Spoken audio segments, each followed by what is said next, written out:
जो स्ट्रेस है ये बेसिकली इसकी बड़ी छोटी सी मैं मिसाल देता हूँ। जब वो ओवरफ्लो करता है तो फिर स्ट्रेस इज़ बैड। यहाँ स्ट्रेस से बचने के 3 तरीके हैं। स्ट्रेस के बगैर ज़िंदगी गुजर ही नहीं सकती। कोई बात ऐसी कह देता है और वो दिमाग में घूमती रहती है। आपको मैं बताऊं कि जो एंग्जाइटी है इसकी मेन वजह दुनिया में जितने रिकॉर्ड्स बने हैं वो स्ट्रेस में बने हैं। एक गाली या बुरी बात जो आपने सुनी वो एक दफ़ा सुनी 100 दफ़ा आपने अपने माइंड में रिपीट कर ली।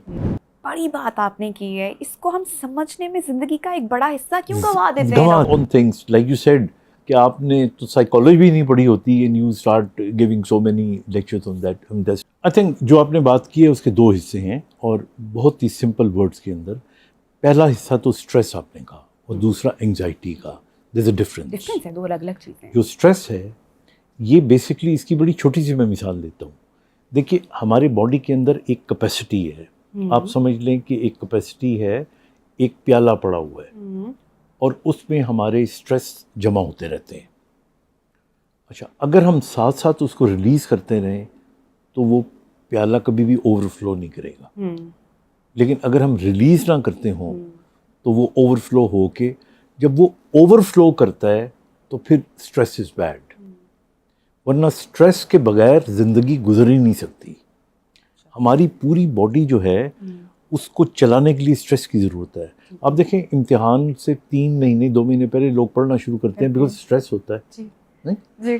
दुनिया में जितने रिकॉर्ड्स बने हैं वो स्ट्रेस में बने हैं। चाहे वो 100 मीटर हो चाहे करेक्ट तो स्ट्रेस इज ओवर स्ट्रेस जब हो जाए दैट्स अ प्रॉब्लम।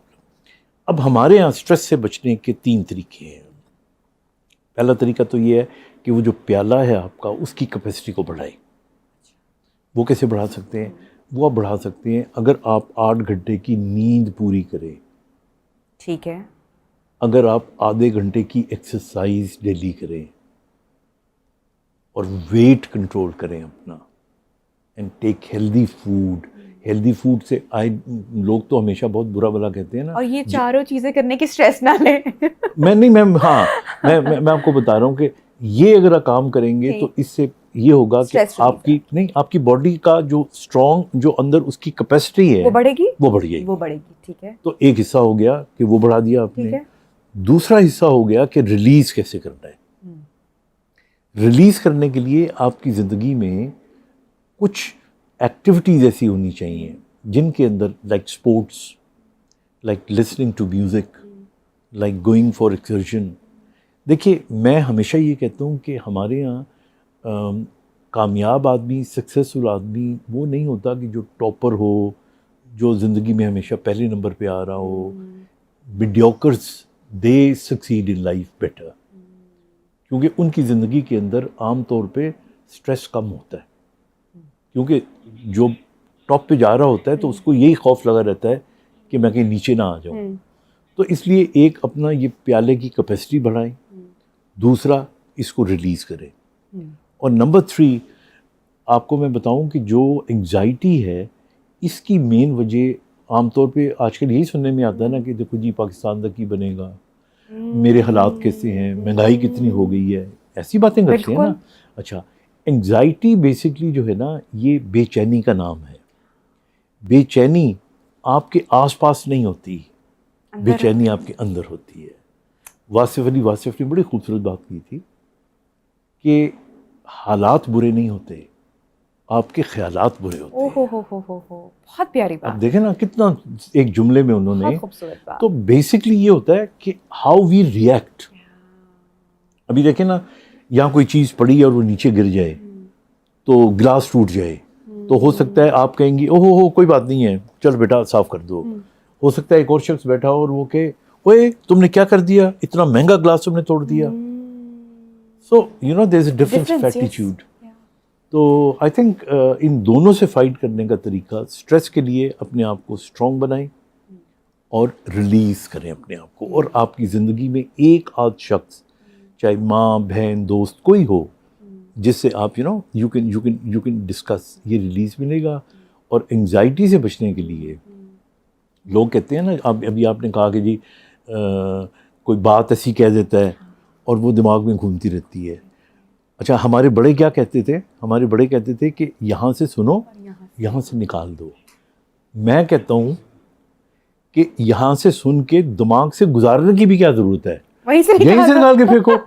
नहीं, बिल्कुल दैट्स अ बेटर वे। बिल्कुल। अच्छा, अब आप देखिए मिसाल के तौर पे आपको किसी ने तंज की या किसी मर्द को किसी ने, मैं औरत के लिए तो गाली का लफ्ज़ नहीं इस्तेमाल करूँगा, कोई इस किस्म की बात की, आपने सुनी, सुनने के बाद 10 मिनट के बाद आपने कहा ओए इसने तो मुझे ये कहा था, फिर 10 मिनट के बाद हमने कहा नहीं इसने अच्छा नहीं किया, इसने तो मुझे ये कहा।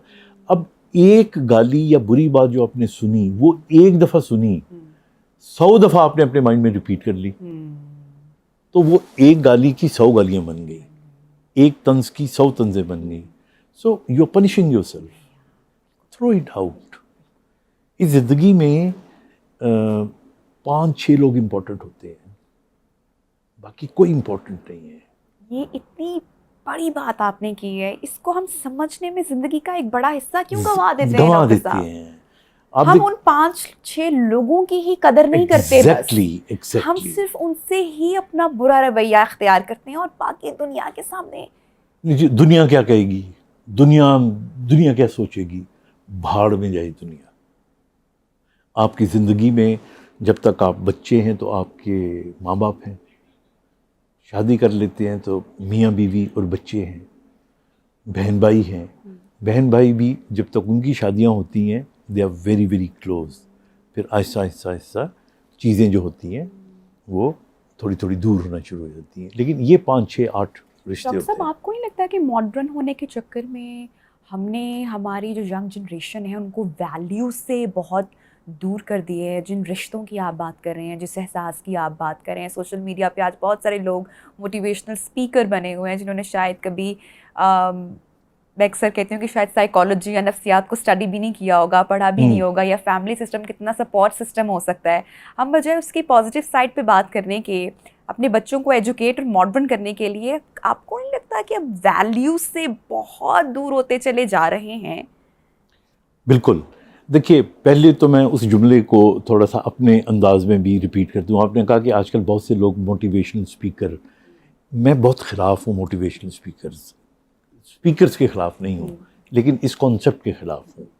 और आपने बिल्कुल ठीक कहा, हमारे यहाँ होता ही है कि आजकल एक ट्रेंड बन गया है, अंग्रेज़ी की किताब पढ़ी, कामयाबी के 6 उसूल, और उसके बाद उर्दू में ट्रांसलेट किया और एक बहुत बड़े सुकरात, बुकरात और एरिस्टोटल बन के वीडियो बना दी।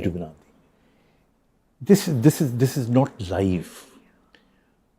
हमारे यहाँ जो मोटिवेशनल स्पीकर थे, मैं उसकी जगह एक और लफ्ज़ इस्तेमाल करता हूँ, and that is inspirational speaker. We should have inspirational speaker. एक आदमी जिसने खुद कोई बड़ा काम करके दिखाया हो या किसी मसले से निकल, वो जो बात करेगा उसके पीछे हकीकत और उसका एक्सपीरियंस होगा। यस। तो इसलिए एक तो ये हमारे यहाँ जो बहुत, अब आप देख लें लोगों के सीवी में अक्सर नीचे लिखा होता है मोटिवेशनल स्पीकर ऑल्सो। ठीक है, बहुत अच्छी बात है, लिखें भी आप, लेकिन you should talk on things like you said कि आपने तो साइकोलॉजी भी नहीं पढ़ी होती and you start giving so many lectures on that, that's